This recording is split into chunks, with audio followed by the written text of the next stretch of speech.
friends, and so it is another time for the Yearling, chapter 17. There was not a field of sweet potatoes, but an endless sea.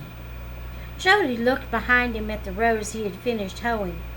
They were beginning to make a respectable showing, but the rows unfinished seemed to stretch to the horizon.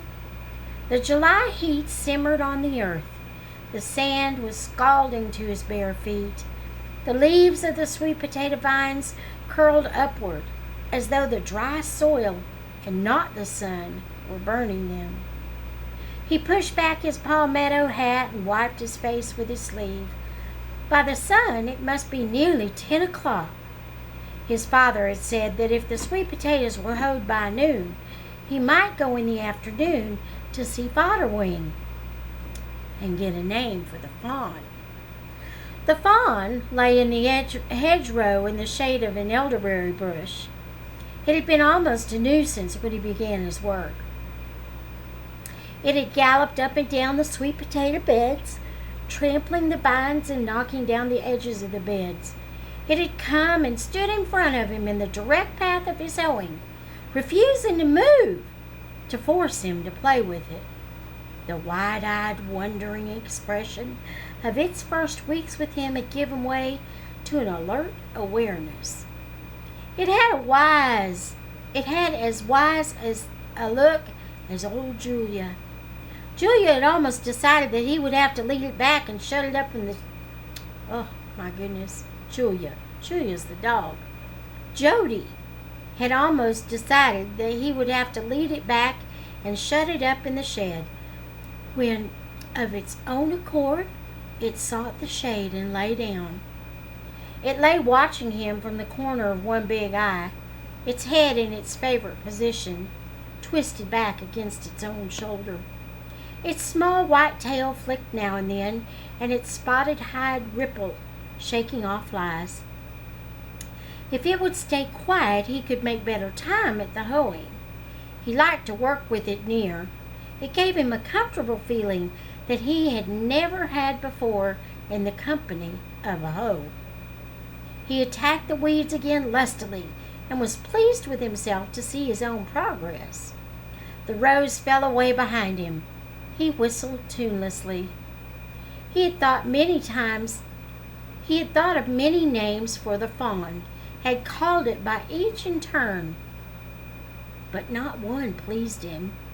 All the names by which the dogs of his acquaintance had been called, Joe and Grab and Rover and Rob on down the line, all were inadequate. It had such a light way of walking, tippy-toed, as Penny put it, that he would have named it Twinkle-Toes and called it Twink for short. But that reminded him of Twink Weatherby and spoiled the name. Tip itself would not do, because Penny had once had an ugly and vicious bulldog by the name. Fodderwing would not fail him. He had a great gift for naming his own pets. He had Racket the raccoon, Push the possum, Squeak the squirrel, and Preacher the lame redbird, who sang from his perch. Preacher, preacher, preacher, Fodderwing said the other birds came to him from the forest to be married. But Jody had heard other redbirds sing the same words. At any rate, it was a good name. He had done a great deal of work in the 2 weeks since Buck had gone home. Penny's strength was returning, but every now and then he became faint and dizzy and his heart pounded. Penny was sure it was the lingering effect of the rattlesnake venom, but Ma Baxter believed it was the fever and dosed him with lemon leaf tea. It was good to have him up and about again, with the cold fear gone. Please excuse my yawn. Jody tried to remember to spare him. It was so good to have the fawn, to be relieved of the dull, lonely ache that had overtaken him so often, that he was filled with gratitude for his mother's tolerance of its presence. There was no question but that it did require a great deal of milk. It undoubtedly got in her way. It came into the house one day and discovered a pan of cornbread, stirred up, ready for baking. It had cleaned the pan. Since then, it had eaten green leaves, cornmeal mixed with water, bits of biscuit, almost anything. It had to be shut in the shed when the Baxters ate. It butted and bleated and knocked dishes out of their hands. When Jody and Penny laughed at it, it tossed its head knowingly. The dogs at first baited it, but they were now tolerant. Ma Baxter was tolerant, but she was never amused. Jody pointed out its charms. "Ain't his eyes purty, Ma? They see a pan of cornbread too fur." "Well, ain't he got a cute, foolish tail, Ma? All deer's flags looks the same." "But, Ma, ain't it cute and foolish?" "It's foolish, all right." The sun crept toward its zenith. The fawn came into the sweet potatoes and nibbled a few tender vines, then returned to the hedgerow and found a new place of shade under the wild cherry tree. Jody checked his work. He had a row and a half yet undone. He would have liked to go to the house for a drink of water, but that would cut down his remaining time too sharply. Perhaps dinner would be late. He pulled the hoe as fast as he dared without cutting the vines. When the sun stood overhead, he had finished the half row, and the full row stretched mockingly before him. In a moment now his mother would beat on the iron ring by the kitchen door, and he would have to stop. Penny had made it plain that there would be no quarter as to time. If the hoeing was not finished by dinner time, there would be no visit to Fodderwing. He heard steps on the other side of the fence. Penny was standing there watching him. "Heap of taters, ain't it, son?" "It's mortin' of 'em. It's a mort of 'em." "Hard to think this time next year there'll be not one left. That baby of yours there under the cherry tree, he'll be wanting his share of 'em. Remember the time we had 2 year gone keeping the deer out?" "Pa, I can't make it. I ain't scarcely stopped 'em all morning, and I've yet got a row." "Well, now, I tell you, I ain't fixin' to let you off, for I said I'd not. But I'll strike a bargain. You go fetch fresh water for your ma from the sinkhole, and I'll finish the taters this evening. Climbing the walls of that sinkhole purely beats me. Now that's a fair deal." Jody dropped the hoe and started on a run for the house to get the water buckets. Penny called after him, "Don't try to tote 'em plumb full. A yearling ain't got a buck's strength." The buckets alone were heavy. They were hand-hewn cypress, and the ox yoke from which they hung was of white oak. Jody hung the yoke over his shoulders and trotted down the road. The fawn loped after him. The sinkhole was dark and still. There was more sunlight in the early morning and at evening than at noon, for the thick leaves of the trees cut off the overhead sun. The birds were still. Around the sandy rim of the sinkhole there were nooning and dusting themselves. In late afternoon they would fly down for water. The doves would come, and the jories, the redbirds and the bee martins, the mockingbirds and the quail. He could not be too hurried to run down the steep slope to the bottom of the great green bowl. The fawn followed, and they splashed together across the pool. The fawn bent its head to drink. He had dreamed of this. He said to it, "Someday I'll build me a house here, and I'll get you a doe, and we'll all live here by the pool." A frog leaped, and the fawn backed away. Jody laughed at it and ran up the slope to the drinking trough. He leaned over to drink. The fawn, following, drank with him, sucking up the water and moving its mouth up and down the length of the trough. At one moment its head was against Jody's cheek, and he sucked in the water with the same sound as the fawn, for the sake of companionship. He lifted his head and shook it and wiped his mouth. The fawn lifted its head too, and the water dripped from its muzzle. Jody filled the buckets with the gourd dipper that hung on the rim of the trough. Against his father's warning, he filled them nearly full. He would like to walk into the yard with them. He crouched and bent his shoulders under the yoke. When he straightened, he could not rise against the weight. He dipped out part of the water and was able to stand and pull his way up the remainder of the slope. The wooden yoke cut into his thin shoulders. His back ached. Halfway home, he was obliged to stop and set down the buckets and pour out more of the water. The fawn dipped its nose inquisitively into one of the buckets. Fortunately, his mother need not know. She could not understand how clean the fawn was and would not admit how sweet it smelled. They were at dinner when he reached the house. He lifted the buckets to the water shelf and shut up the fawn. He filled the water pitcher from the fresh buckets and took it in to the table.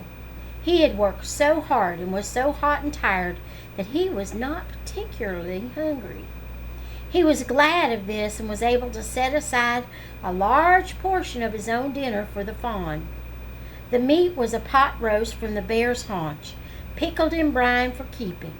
It was a trifle coarse with long fibers, but the flavor, he thought, was better than beef and almost as good as venison. He made his meal on the meat with a helping of collard greens and saved all his corn pone and his milk for the fawn.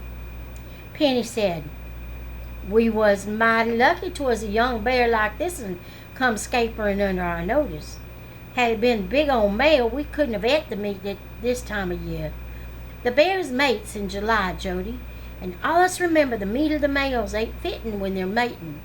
Don't never shoot one then unless it's bothering you." "Why ain't the meat fitting?"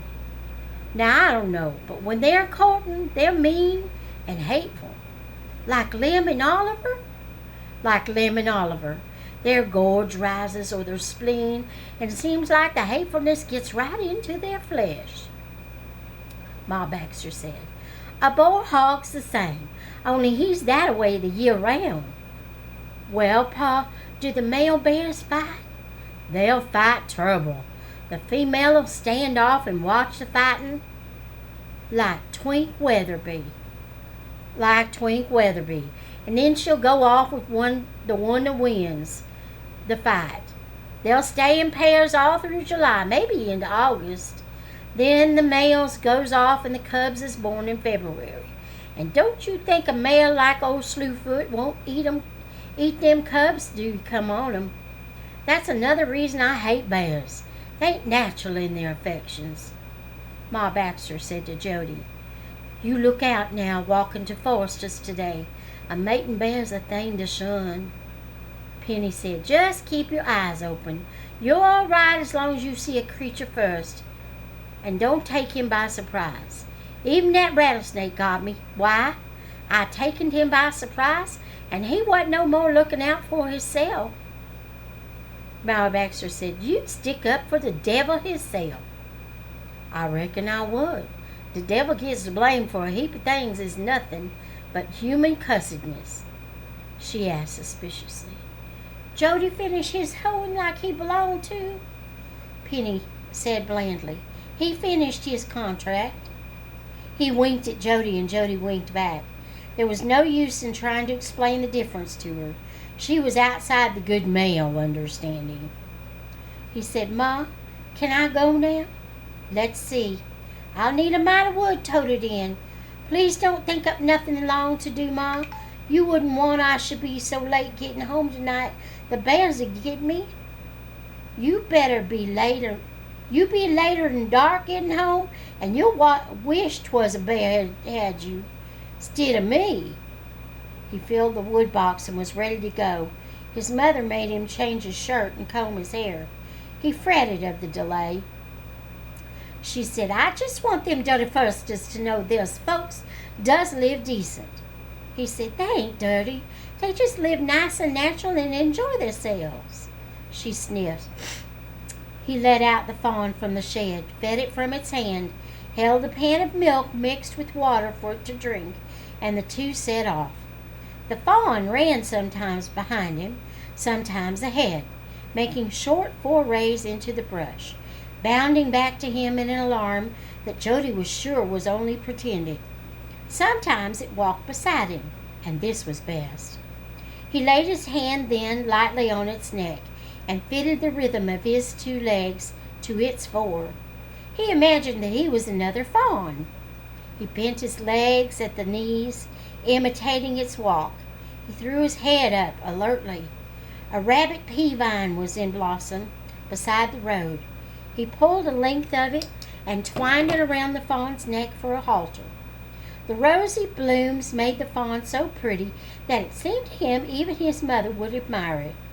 If it faded before he returned, he would make a fresh halter on the way home.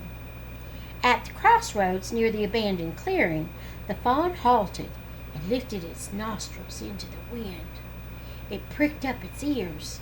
It turned its head this way and that, savoring the air. He turned his own nose in the direction on which it seemed to settle. A strong odor came to him, pungent and rank. He felt the hair prickle on the back of his neck. He thought he heard a low rumbling sound, and then a snapping that might be of teeth. He was tempted to turn tail and head for home, yet he would always wonder what the sound had been. He moved one step at a time around the turn in the road. The fawn stayed motionless behind him. He stopped short. 2 male bears were moving slowly ahead down the road, 100 yards distant. They were on their hind legs, walking like men, shoulder to shoulder. Their walk seemed almost a dance, as when couples in the square dance move side by side to do a figure. Suddenly they jostled each other like wrestlers and lifted their forepaws and turned, snarling, each trying for the other's throat. One raked his claws across the other's head, and the snarls grew to a roar. The fighting was violent for a few moments.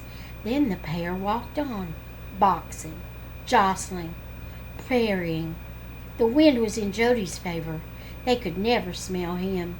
He crept down the road after them, keeping his distance. He could not bear to lose sight of them.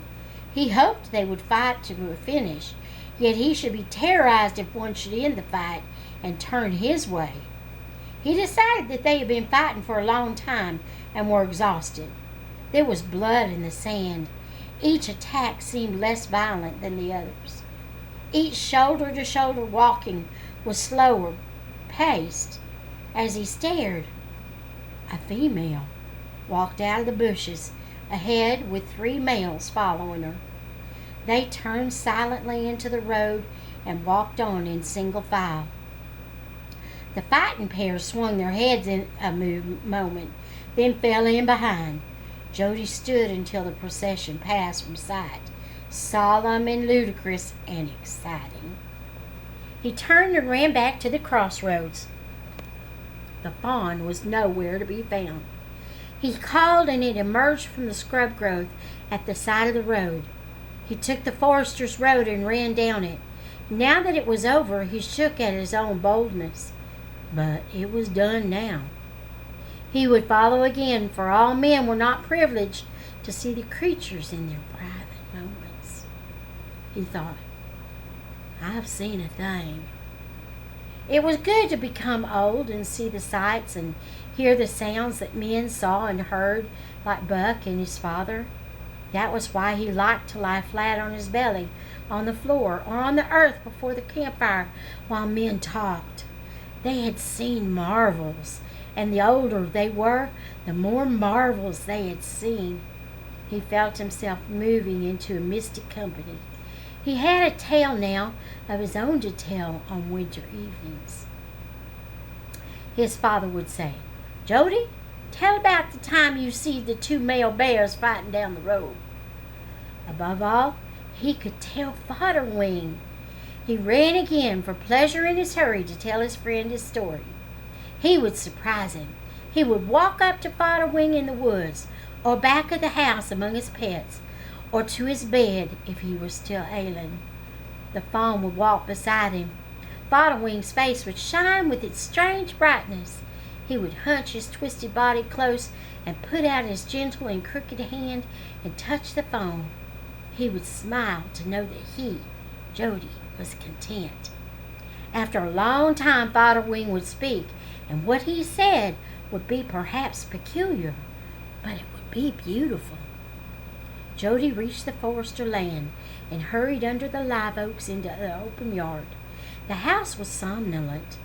There was no curl of smoke from the chimney. There were no dogs in sight, but a hound was howling from the dog pen at the rear.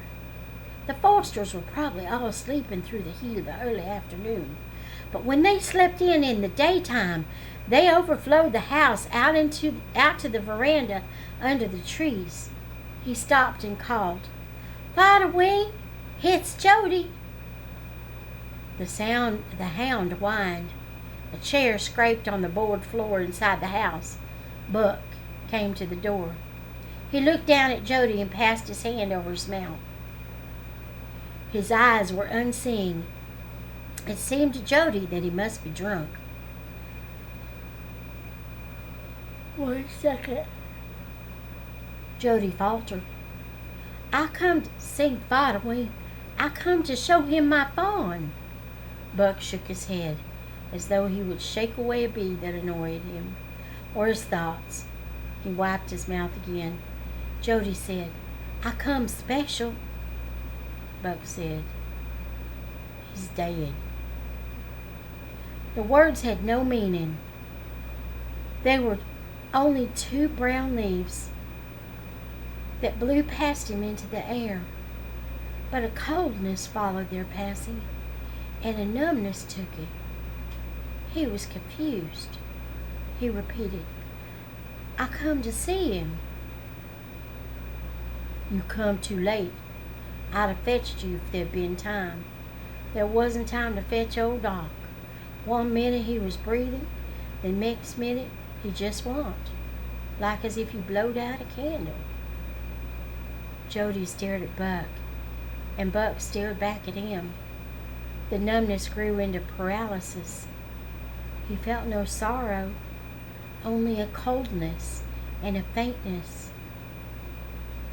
Fodderwing was neither dead nor alive. He was simply nowhere at all. Buck said hoarsely, "You can come look at him." First Buck said that Fodderwing was gone, like candlelight, and then he said he was here. None of it made sense. Buck turned into the house. He looked back, compelling Jody with his dull eyes. Jody lifted one leg after the other and mounted the steps. He followed Buck into the house. The Forrester men sat all together. There was a oneness about them, sitting so motionless and heavy. They were pieces of one great dark rock, broken into separate men. Pa Forrester turned his head and looked at Jody as though he were a stranger. Then he turned it away again. Lem and Millwheel looked at him. The others did not stir. It seemed to Jody that they saw him from over a wall they had built against him. They were unwilling to hold the sight of him. Buck groped for his hand. He led him toward the large bedroom. He started to speak. His voice broke. He stopped and gripped Jody's shoulder. He said, "Bear up." Fodderwing lay with closed eyes, small and lost in the center of the great bed. He was smaller than when he had lain sleeping on his pallet. He was covered with a sheet turned back beneath his chin. His arms were outside the sheet, folded across his chest, the palms of his hands fallen outward, twisted and clumsy as in life. Jody was frightened. Ma Forrester sat by the side of the bed. She held her apron over her head and rocked herself back and forth. She flung down the apron. She said, "I've lost my boy, my poor crookedy boy." She covered herself again and swayed from side to side. She moaned, "The Lord's hot. Oh, The Lord's hard. Jody wanted to run away.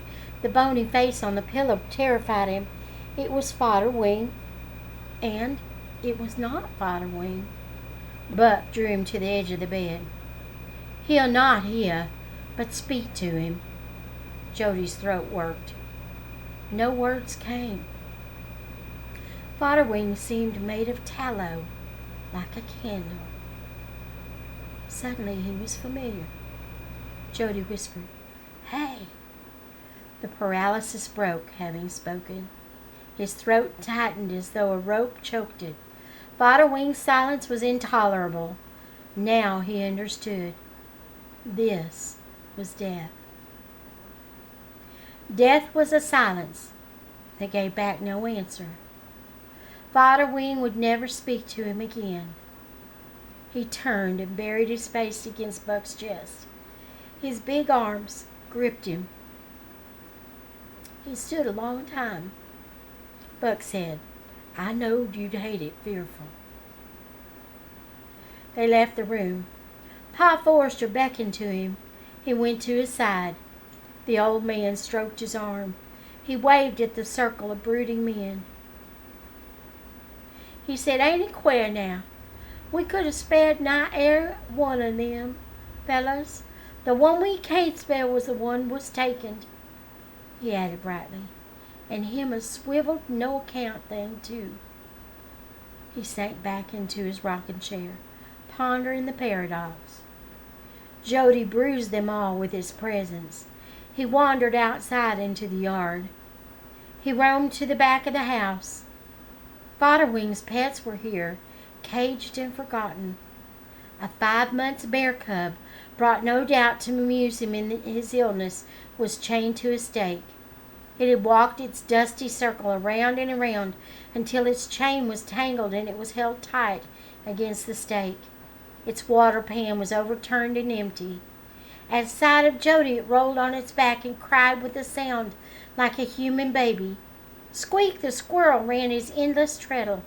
The cage had neither food nor water. The possum was asleep in its box. Preacher the redbird hopped on his one good leg and pecked at the bare floor of his cage. The raccoon was not in sight. Jody knew where Fodderwing kept sacks of peanuts and corn for his creatures. His brothers had made him a little feed box and kept it filled for him. Jody fed the small things first and watered them. He approached the bear cub cautiously. It was small and roly-poly, but he was not too certain what use it might make of its sharp claws. It whimpered and he reached out one arm to it. It wrapped all 4 legs around it and clung desperately. It rubbed its black nose against his shoulder. He untangled it and pulled away from it and straightened its chain and brought it a pan of water. It drank again and again, then took the pan from him with his paws like the hands, he thought, of a nigger baby, and turned the last few cool drops on its tummy. He could have laughed aloud if he were not so heavy with sadness, but it relieved him to care for the animals, to give them, for the time, the comfort that their master could never offer them again. He wondered sorrowfully what would become of them. Let me stop here, having said the N word. It is written, and I'm just plainly reading what is written. Make no comments, please. He played abstractly with them. The sharp joy that he had once felt when Fodderwing shared them was muted. When Racket the raccoon came in from the forest with its queer, uneven gait and recognized him and climbed up his leg to his shoulder and made its plaintive, chirring cry and parted his hair with his thin, restless fingers, he longed so painfully for Fodderwing that he had to lie on his belly and beat his feet in the sand. The ache turned into a longing for the fawn.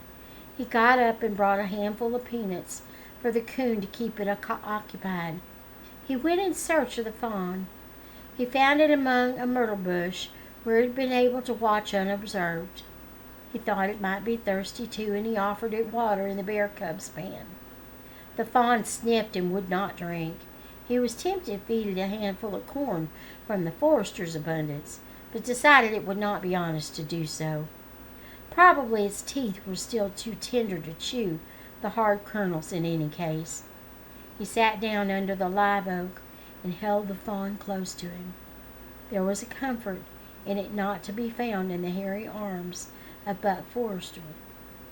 He wondered if his pleasure in Fodderwing's creatures had been dissipated because Fodderwing was gone, or because the fawn now held all he needed of delight. He said to it, "I'd not trade you for all of 'em, and a cub to boot." A gratifying feeling of faithfulness came over him, that the enchantment of the creatures he had so long coveted could not deflect his affections from the fawn. The afternoon was endless. It came to him that something was unfinished. The Forresters ignored him, yet somehow he knew they expected him to stay. Buck would have said goodbye to him if he were supposed to go.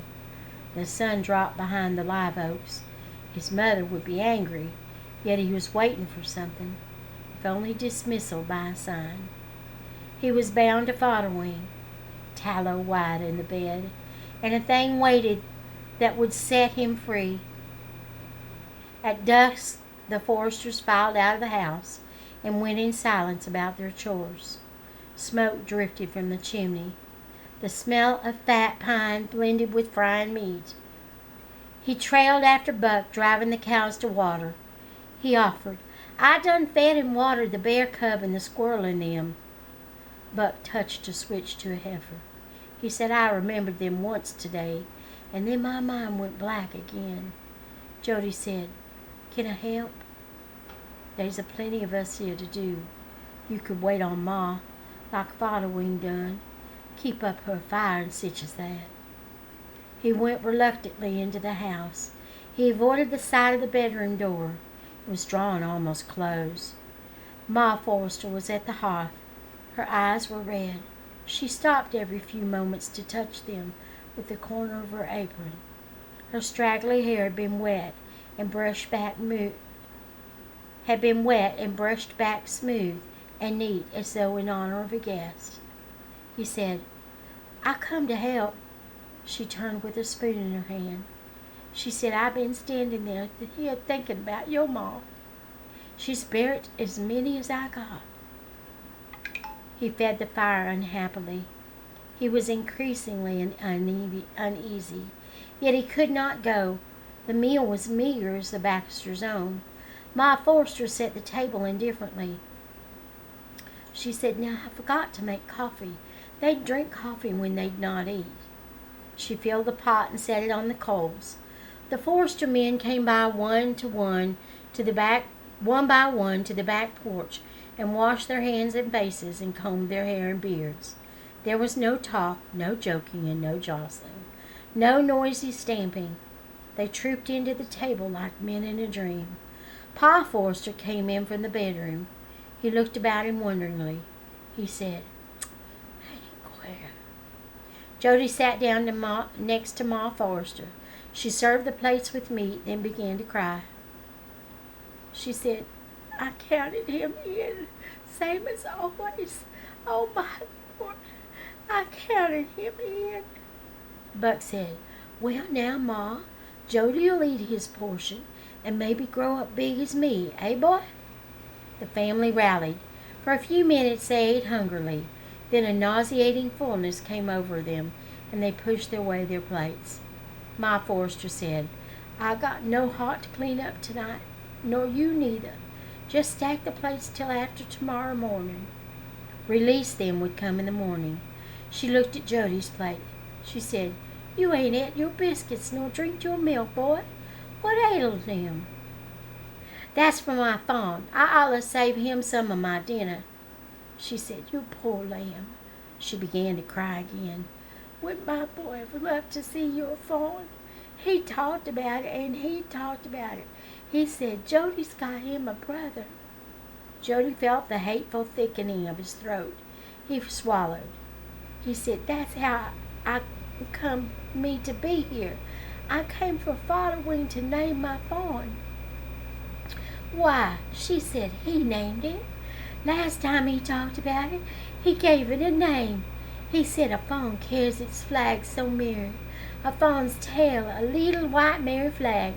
If I had me a fawn, I'd name him Flag. Flag the fawn is what I'd call him." Jody repeated, "Flag." He thought he would burst. Fodderwing had talked of him and had named the fawn. There was happiness tangled with his grief that was both comforting and unbearable. He said, "I reckon I best go feed him. I best go feed Flag." He slipped from his chair and went outside with the cup of milk and the biscuits. Fodderwing seemed close and living. He called, "Here, Flag." The fawn came to him, and it seemed to him that it knew the name and had perhaps always known it. He soaked the biscuits in the milk and fed them to it. Its muzzle was soft and wet in his hand. He went back into the house and the fawn followed. He said, "Can Flag come in? Bring him right in and welcome." He sat down stiffly on Fodderwing's three-legged stool in the corner.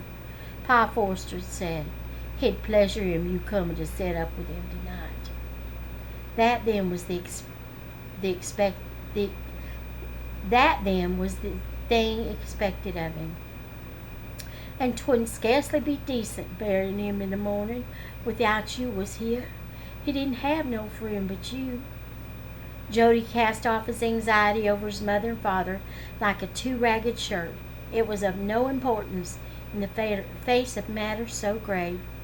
Ma Forster went into the bedroom to take the early vigil. The fawn nosed about the room, smelling of one man after the other, then came and lay down beside Jody. Darkness came tangibly into the house, adding its heaviness to theirs. They sat smothered under a thick air of sorrow that only the winds of time could blow away. At 9 o'clock, Buck stirred and lit a candle. At 10 o'clock, a horse and rider clattered into the yard. It was Penny on old Caesar.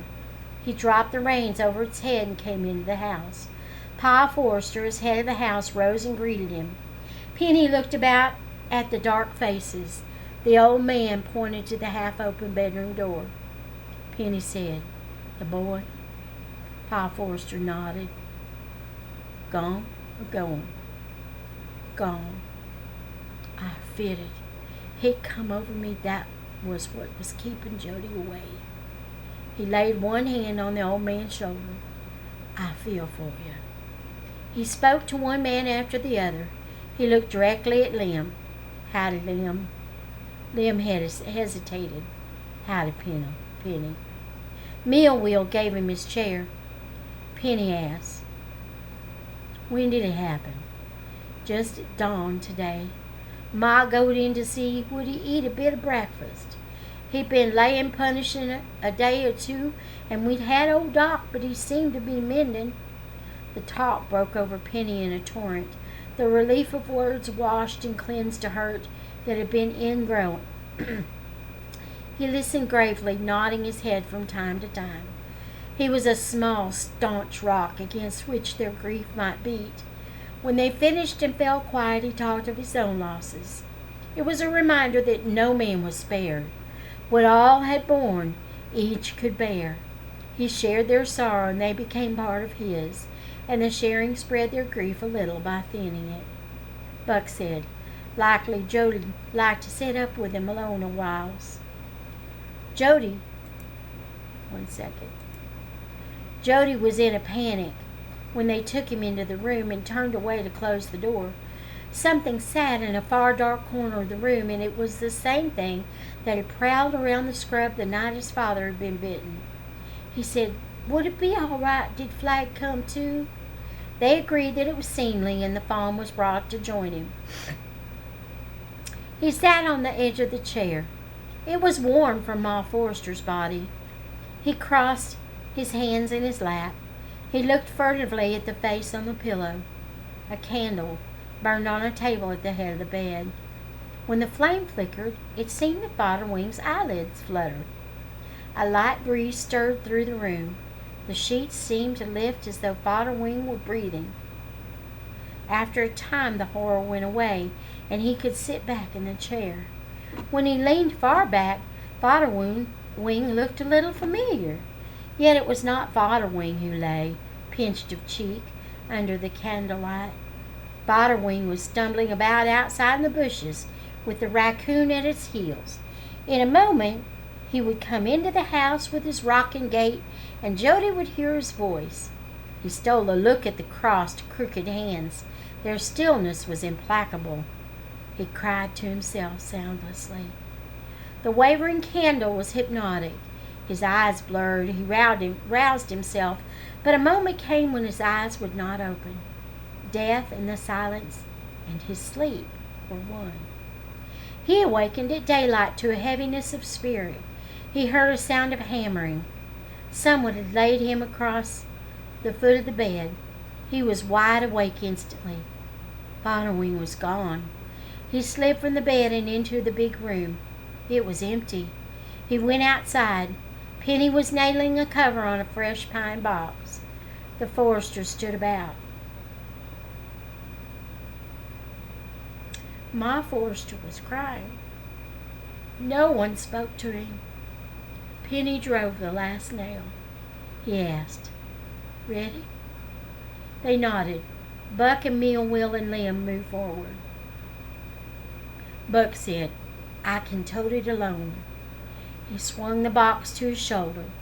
Pa Forester and Gabby were missing. Buck set out toward the south hammock. Ma Forester followed him. Mill Will took hold of her arm. The others dropped in behind him. The procession filed slowly to the hammock. Jody remembered that Fodderwing had a grapevine swing there, under a live oak. He saw Pa Forester stand beside it. They had spades in their hands. A raw hole gaped in the earth. The mounded soil beside it was dark with wood mold. The hammock was light with the dawning, for the sunrise reached out luminous fingers parallel with the earth and covered it with brightness. Buck set down the coffin and eased it into the opening. He stepped back. The Foresters hesitated. Penny said, "The father first." Pa Forester lifted his spade and shoveled earth on the box. He handed the spade to Buck. Buck threw a few clods. The spade passed from one to the other of the brothers. There was a teacup full of earth remaining. Jody found the spade in his hands. Numb, he scooped the earth and dropped it on the mound. The Foresters looked at one another. Pa Forester said, "Penny, you've had a Christian raising. We'd be proud did you say something." Penny advanced to the grave and closed his eyes and lifted his face to the sunlight. The Foresters bowed their heads. "Oh, Lord, Almighty God, it ain't for us ignorant mortals to say what's right and what's wrong. Was e'er one of us to be a-doing of it, we'd not have brung this poor boy into the world a cripple, and his mind touched. We'd have brung him in straight and tall like his brothers, fitting to live and work and do. But in a way of speaking, Lord, you done made it up to him. You give him away with the wild creatures. You give him a sort of wisdom, made him knowing and gentle. The birds come to him, and the varmints move free about him. And like as not, he could have taken the she-wildcat right in his poor twisted hands. Now you've done seed fit to take him where being crookedy in mind or limb don't matter. But Lord, it pleasures us to think now you've done straightened out them legs and that poor bent back and them hands. It pleasures us to think on him moving around as easy as air one. And Lord, give him a few redbirds and maybe a squirrel and a coon and a possum to keep him company like he had here. All of us is somehow lonesome, and we know he'll not be lonesome do he have them little wild things around him, if it ain't asking too much to put a few varmints in heaven. Thy will be done. Amen." The Foresters murmured, "Amen." Sweat stood on their faces. They came to Penny one by one and wrung his hand. The raccoon came running and ran across the fresh-turned earth. It cried, and Buck lifted it to its shoulder. The foresters turned and trooped back to the house. They saddled Caesar, and Penny mounted. He swung Jody up behind him. Jody called the fawn, and it came from the bushes. Buck came from the rear of the house. He had a small wire cage in his hand.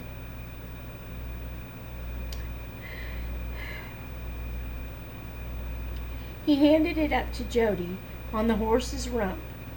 It held Preacher, the lame redbird. He said, "I know your ma wouldn't leave you keep area other creatures, but this feller will make out on pure crumbs. It's for you to remember and buy. I thank you. Goodbye." Goodbye. Caesar jogged down the road toward home. They did not speak. Caesar dropped into a walk, and Penny did not disturb him. The sun rose high. Jody's arm ached from holding the little cage in the air. The Baxter clearing came into sight. Ma Baxter had heard the horse's hoofs and was at the gate. She called out, "It's enough to be fretted about one, then you both go off and stay gone." Penny dismounted, and Jody slid down. Penny said, "Easy, Ma. We had a duty. Poor little old Fodderwing died, and we helped bury him." She said, "Well, Penny, 'twa'n't that great quarreling then." Penny turned Caesar out to graze and came to the house. Breakfast had been cooked but was now cold. He said, "Never mind. Just warm the coffee." He ate abstractedly. He said, "I never seen a family take a thing so hard." She said, "Don't tell me them big somebody's took on." He said, "Ori, the day may come when you'll know the human heart is allus the same. Sorrow strikes the same all over. It makes a different kind of mark in different places. Seems to me times it ain't done nothing to you but sharpen your tongue." She sat down abruptly. She said, "Seems like being hard is the only way I can stand it." He left his breakfast and went to her and stroked her hair. "I know. Just be a little mite easy on t'other feller." Wow. That's the end of chapter 17. Until next time, may the Lord bless you and keep you. May He make His face to shine upon you and be gracious to you. May the Lord lift up His countenance upon you and grant you His peace.